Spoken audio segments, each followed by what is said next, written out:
అంటే ఇప్పుడు ప్రతి సంఘం అంటే చెప్పాం కదా ఇందాక కాసాని జ్ఞానేశ్వర్ ఉన్నాడు, అట్లా అంతకుముందు బండ ప్రకాష్ ముదిరాజు ఆయన ఒక సంఘాన్ని పెట్టి బీఆర్ఎస్కి అనుకూలం అయిపోయారు.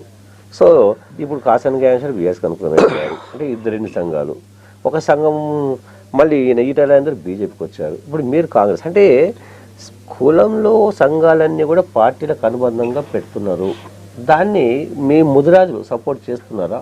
100%. ఎందుకు నేను ఏమంటున్నానంటే గత బీఆర్ఎస్ ప్రభుత్వం ఉన్నప్పుడు ముదిరాజులు ఇంతకుముందు కేసీఆర్ అని ఏంటంటే ఆయన పెద్ద మనిషి, ఆయనకు మేము అందరం రెస్పెక్ట్ చేస్తాము, ఆయన మేము కొడుకు లాంటి వయసులం కాబట్టి ఆయన ముదిరాజు తల్లి మా అమ్మకు పాలు లేకుంటే ముదిరాజు తల్లి దగ్గరనే నేను పాలు తాగి నేను పెరిగిన అని చెప్పేసి చాలా సందర్భాల్లో కేసీఆర్ అన్న చెప్పడం జరిగింది.